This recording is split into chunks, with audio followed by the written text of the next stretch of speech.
Welcome to the CISO Signal True Cybercrime Podcast. I'm Jeremy Ladner.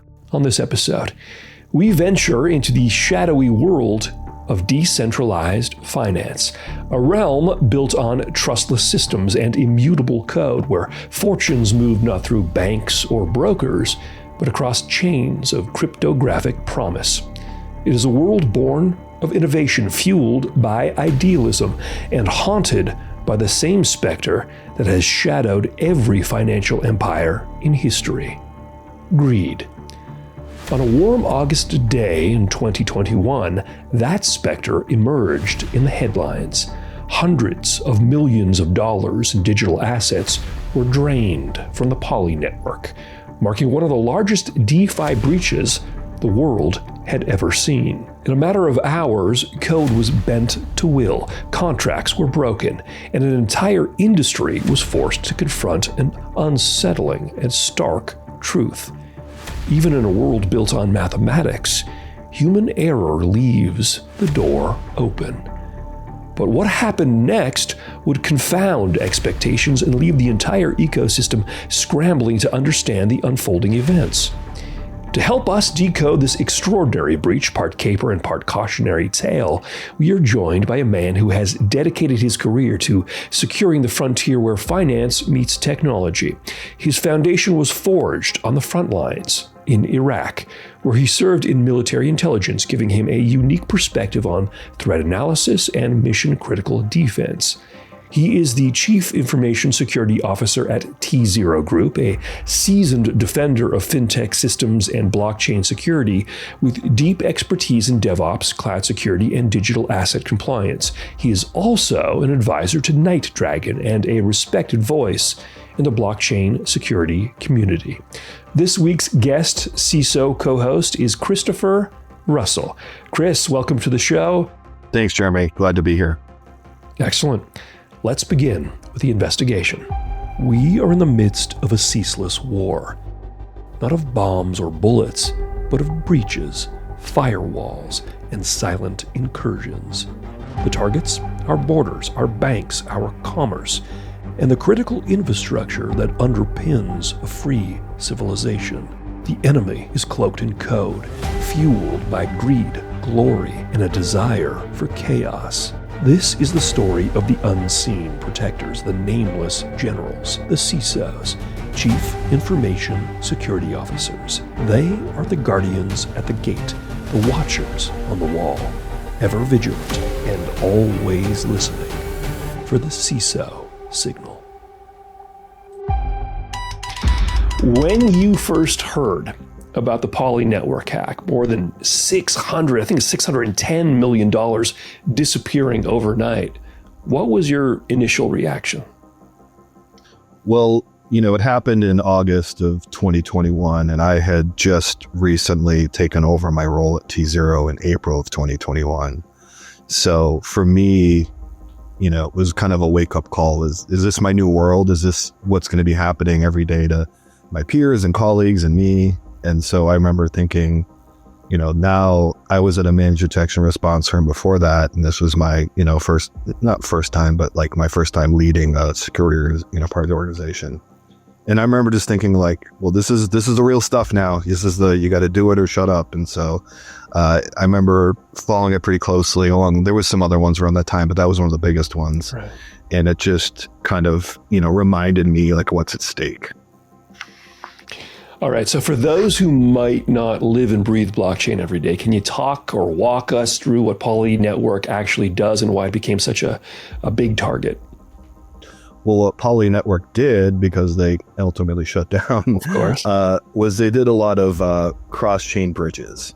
So they had like 30 or so assets where you could go from one blockchain and like lock and mint on another, or burn and mint on another, or atomic swap from one blockchain to another. And basically they had smart contracts that had some sort of EVM, interoperability, and they create these bridges. So it's like, okay, I've got 30 tether, I want 30 this, you could just use their network to get it or lock it and mint some more or whatever it was. So it was a way to basically not go to an exchange and get, hit with some of these other fees and buying at a certain price, but just getting the market value of transferring from this to this.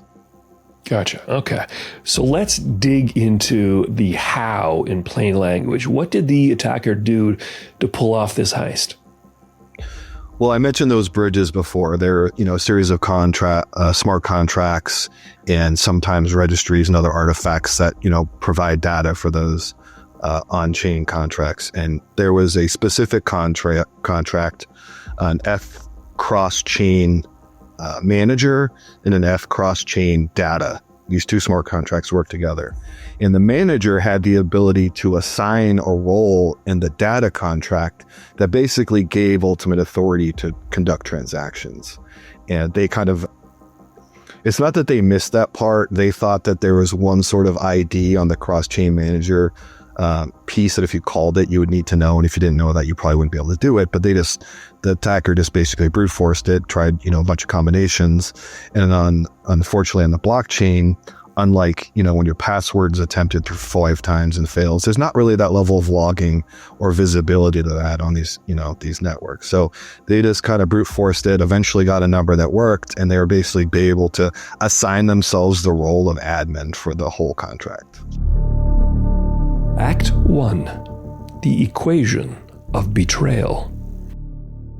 The world of decentralized finance operates on a premise of pure logic. Code is law. Contracts are immutable. It is a universe where trust is replaced by mathematics, and every dollar, every token must adhere to a strict and visible set of digital rules. But even mathematics can be bent when the equation itself contains an unseen flaw. The time was early morning, August 10th, 2021. In the digital architecture of Poly Network, a bridge built to ferry fortunes between disparate blockchains, a flaw was found. Not a hole in a firewall or a password guessed in the dark, but a subtle, elegant perversion of the protocol's own logic. According to technical reports, the attacker did not brute force a door. They simply convinced the system in a few sophisticated commands that they were the rightful owner of the massive cross-chain funds. The exploit, known as a function call logic error, was akin to a master key that was never meant to exist, yet was written into the blueprint. It allowed an external party to call the contract and change the keepers of the funds, the digital equivalent of walking up to a bank vault and simply replacing the lock. To understand the magnitude of this moment, one must recall the electric atmosphere of 2021. It was the peak of a dizzying year-long boom where billions of dollars were pouring into these unaudited experimental protocols, hailed as the future of finance. The digital frontier was being settled at remarkable speed, powered by the belief that speed and innovation outweighed caution and due diligence. This hack serves as the harsh, crystalline ring of a warning bell slicing through the euphoria. It was the moment the world realized that the very premise of trustless code was being financed by an unchecked human trust in the infallibility of its coders, a faith that at Poly Network had just been brutally betrayed. The world watched, paralyzed, as the transactions began. First, it was Ethereum, then the Binance Smart Chain. Finally, Polygon, a digital siphon drawing hundreds of millions in tokens from Ether to stablecoins and funneling them into 3 anonymous wallets. It was a visible theft, a public record of a catastrophe, yet no one could stop it. Every transfer was broadcast to the world, stamped with cryptographic proof, confirming its authenticity and confirming the depth of the betrayal. $100 million, $300 million. The tally rose, breathtaking in its speed and scale, finally settling near $610 million. It was the largest theft in the history of decentralized finance. The funds were gone. The attacker was a ghost, and all that remained was the chilling question staring back from the ledger. When the code itself is the vulnerability, Where does the defense begin? The world was silent, waiting for a clue, a motive, a single sign from the specter who had just erased $500 million, but only the empty wallets remained. What happens next, of course, is that the hacker claims, oh, this is all just for fun, and it was there to point out the weaknesses and the flaws. Do you buy that? So it's possible, and I'll give you a reason why I think it's definitely possible. Some other things that happened make me think otherwise, and I'll get to those maybe later. But in the intel world, which is what I did before I was a CISO, one of the things I was constantly doing, whether it was an asset I was trying to recruit or just a situation I was trying to decide, was what is the motivation of the person behind this, the adversary I'm up against? What is their motive? What are they trying to achieve? And for a lot of people, some people just want money and power or whatever it is. But some people want to be something. They want to be remembered for something. They want to have meaning in their life. And I could see a person who has not gotten the recognition from a technical standpoint, hasn't been particularly financially successful. No one necessarily listens to them. They're convinced they're really smart. And they know they are because they could do something like this. And they almost need to show themselves that they can do it, even though the world never learned who they were or whatever. It's a powerful motivating factor that I think could, in fact, have been the case. Right. The entire negotiation unfolded pretty much in public view, almost like a drama the whole world could watch. What do you think that did to community trust in Poly and sort of DeFi overall? Well, the interesting thing was he was publishing messages over the blockchain for them to get. So it was something that everyone who had some amount of skills could do. So no one, Poly had no choice but to be kind of open and public about it because, anyone with any sort of basic blockchain skills could see the things, the communications. But I don't know if it was a wake up call because things like this had happened before, even though this was a larger amount. I think what it did, though, was anyone who was hesitant about how ready this technology was for, financial institutions and regulated industries, I think it looked at them like, see, here's another thing where we just can't trust this yet. Whereas the average blockchain crypto enthusiast this wasn't my money. This isn't my problem. Right. They just have a little bit more cynical view. So I think it widened the gap between, mainstream and the blockchain purists a little bit. But I don't think it ultimately changed anyone's minds in either way. They both were kind of already in a certain position in 2021 anyway. Okay. So we've gone through some growing pains and things are a little bit tighter now. Do you think that there's a parallel here to supply chain attacks in traditional IT? How do you see the risks of cross-chain systems stacking up against third-party risks in enterprise environments? I think it's very similar. It's just more niche. So bridges and smart contracts, I would say bridges are probably they're not the number one attack vector. Just getting the private keys is still, if you look at all the attacks, that's the one thing that causes the problems. But bridges get exploited pretty significantly because of the logic flaws. And that's just like any other IT, situation. And just recently, NPM has been compromised twice in the past 2 weeks. The core developer last week fell prey to a phishing campaign. They took over his package, inserted basically a crypto stealer, and people found it. I think maybe $600, maybe $1,000 stolen. Wasn't particularly effective. But yesterday, CrowdStrike, which is a very well-known EDR tool, their NPM packages were compromised, and I don't have the details yet because it's pretty new, but that has a worm embedded, and it does a whole system takeover, and it really embeds itself. And again, this was happening late last night. I had to do some work, so I couldn't really follow it, and I don't have CrowdStrike, so this isn't something I had to investigate immediately. But it seems pretty bad, and there's probably some CrowdStrike customers this morning that are dealing with that. I would imagine. So again, this is a security vendor, which you think is the last supply chain issue you're going to have. But when you have something on every device and they get these kind of automatic updates, it's something that companies have to think about. Do you enable auto updates, or do you have a process for vetting updates and vetting package updates and things like that? So hopefully people have learned to turn off their automatic updates and test, especially in large organizations, test a new agent, test a new thing before things like this occur. Act 2. The Ghost's Reply. In the traditional theater of cybercrime, the curtain falls and the thief vanishes into the shadows, melting stolen assets into the untraceable currency of the underworld.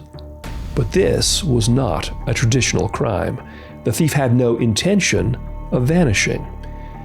As the financial world reeled, Poly Network issued an urgent public appeal, an open letter written not to a phantom but to the wallet address itself, pleading for the return of the assets. Meanwhile, crypto exchanges like Binance and Tether moved swiftly, freezing or limiting the movement of certain stolen tokens, attempting to build a digital wall around the colossal haul. While the drama unfolded on the immutable ledger, the traditional pillars of global law stood largely impotent, observing a catastrophe they were fundamentally incapable of stopping. Interpol, the FBI, national regulators, their finely tuned instruments for tracing money and seizing assets and extraditing suspects were rendered inert by the elegant anonymity of the blockchain. Here, there were no borders, no paper trails, and no central authority to serve a warrant. The digital assets moved faster than any court order could be drafted, and the attacker operated in a realm of pure code-based sovereignty, leaving Poly Network to conduct their negotiations not with a federal prosecutor, but with their thief's own self-righteous ego, expressed in ones and zeros. Then, the unprecedented happened. The ghost replied, not through encrypted channels or dark forums, but on the public immutable ledger of the blockchain itself, leaving messages attached to small token transactions. The anonymous attacker, soon dubbed, quote, Mr. White Hat by some, began a strange digital dialogue. The thief was, according to these on-chain messages, a philosopher, a security auditor. They claimed the act was, quote, for fun, and that they intended to teach the industry a lesson to, quote, expose the vulnerability before malicious actors could exploit it. They had, in their own words, simply been temporarily safekeeping the funds. It was a staggering assertion. More than $500 million hack was recast as an act of public service. The digital assets world divided instantly. Was this the highest form of ethical hacking? Or was it an audacious attempt to launder motive, a calculated effort to negotiate a massive bounty under the guise of benevolence? As the debate raged, the first trickles of the massive hoard began to flow back, not all at once, but in stages, small, deliberate transfers. The funds returned. But the control remained with the attacker. Every returned token was a message, a demonstration of power, a promise, and a threat. For Poly Network, the crisis had transformed from a technical failure to a psychological thriller where the fate of $610 million hung on the whim of a self-proclaimed digital savior, a man still holding the master key, still dictating the terms of surrender. And another question now echoed across the entire ecosystem. Had the thief turned truly ethical? Or was this merely the opening bid in the most expensive game of digital poker the world had ever seen? So this guy in the end eventually gives back, slowly, but eventually gives back all $610 million. If he had decided not to give it back, is there anything that law enforcement really could have done? Oh, yeah. So everyone thinks blockchain is just completely anonymous, and it's literally the opposite of that. Every transaction is very traceable. Like, just unlike the dollar, which if you were to try and track the dollar that you gave at the grocery store to when it got given back to some, you just can't track dollars like that with those serial numbers unless they're getting scanned at every single transaction. That's not the case. But blockchain, it's written in an immutable record where it went. Now, criminals and, organizations have introduced things like washers, where you send it in and it comes out. But you take enough compute and you can figure out when large enough monies leave something and the same amount ends up in another combination of wallets, that's the same money. And so even that's not necessarily as successful as people think. And then you have to find an organization willing to turn this into dollars. And if your wallets are flagged and all these things are going on, no one's going to want to give you the dollars. And when you give them the dollars, you have to put that to a financial institution, right? You have to transfer it to a bank, and then your bank is going to be complicit, and your bank's looking for anti-money laundering. Your bank's has KYC things in place. They can't give it to an anonymous person and not know where the funds came from. So the risk really comes to, once you try and turn it into dollars, is the riskiest part. That's when you're in the open field and you could have shooters on the ridgeline and you have no idea. So that's where a lot of people fail. Unless you're willing to just keep it in a wallet for a long time and slowly use it on things where people let you use Ethereum to buy things in the real world, the risk of trying to turn it into real world cash and fiat is where it kind of becomes unrealistic, and you've stolen this money, you just can't touch it. Is that the methodology used by most ransomware attackers, where they're getting paid in Bitcoin or what have you, and then they slowly are purchasing things? How are they getting? Well, a lot of those, yeah. So if they're in a country where the country is a little bit in on it, and they've got financial institutions that are North Korea, China, Russia. Yeah. So if you're a lone wolf, you're kind of screwed. If you're part of some organized crime and you have some banks and other institutions and people willing to, for a cut of the money, clean it up a little bit, then you have a chance. Okay. But that's, a little bit more rare. North Korea obviously steals a lot of cryptocurrency, but they have a whole infrastructure organization of a nation state, right, willing to support it. So they have some other tools that the average lone wolf just wouldn't have. Right. Reportedly, Pauly offered the hacker, quote, a chief security advisor role. You think that was smart damage control or setting a dangerous precedent? I'm torn on that one, because I think in history we've seen a number of times where a hacker did something in their teenage years and they got punished severely for it, and then turned around and decided to use their skills for good. And I think that's a story that we should look into and understand that not everyone has the ability or the access to do good with their skills. And if we give them that chance and they're willing to do it, then, that's one thing. But these younger people that are taking around with computers, no one from IBM is just offering them, this uneducated person without a degree in computer science, a high level paying job. And so they're, making ends meet some other ways. And they, especially when economic times turn bad, they can do crime easily and maybe make some money on it, and or just, deface things or for the fun of it. So I think those minds we should be attracting them towards doing good things and giving them ways of taking those skills and monetizing it to make their lives better. But I wouldn't ever make it something, I would say, high level like that, or, I don't really know what the role really was, but they made it sound like a pretty significant, large, high-paying role. And I don't think that's the right answer either. I think giving them a good bug bounty and then saying, hey, we'll pay you additional money every single time you discover something, then you're promoting and rewarding good behavior. Act 3, the moniker and the $500,000 halo. With each passing day, the spectacle grew more absurd, and the ledger confirmed the unbelievable. The stolen funds were by and large coming home. The dialogue continued, the negotiation conducted not in boardrooms but on the public internet, where the attacker demanded a bug bounty, a finder's fee for demonstrating a multi-million-dollar flaw. Poly Network, trapped between total collapse and an impossible concession, made the ultimate strategic pivot.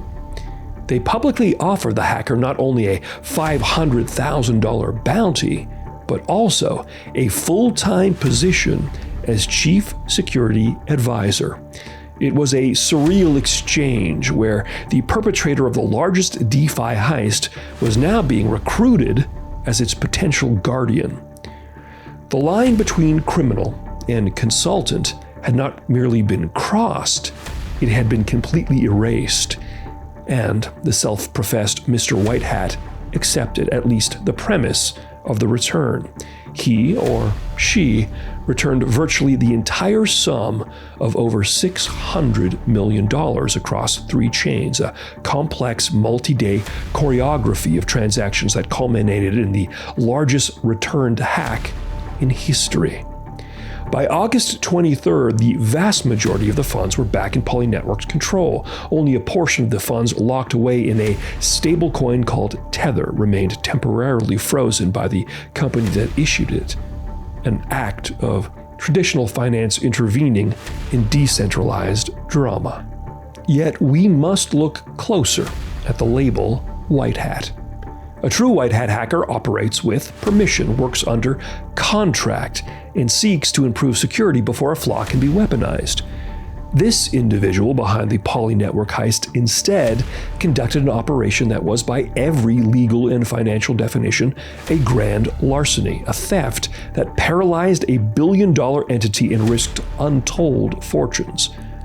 Was the return of the money an act of grace, or was it the cynical, necessary move of a thief who knew that an anonymous fortune of $610 million is simply too hot to spend, too visible to keep? By leaving the money untouched, the attacker bought not anonymity, but a legacy, forever enshrining a multi-million-dollar crime in the halo of a $500 million good deed. But the final act was not about the money. It was about the moniker. When asked for an explanation of his or her own identity, the attacker declined the $500,000 bounty, claiming they would not take a penny. Instead, they left one final message on the chain, a cryptic epitaph to the most bizarre caper of the digital age. They only needed to know the name of the White Hat. The funds were now safe, and the platform had survived. Yet the foundations of the trustless system had been irrevocably shaken. A single unknown entity had held the fate of more than $500 million in their hands, demonstrating the fragility of code as law. They walked away not in handcuffs, but as a legend. The breach was now over, but the chilling lesson remained. In the new digital economy, who is truly the defender, and who is merely waiting for the right moment to show you the flaw in your design?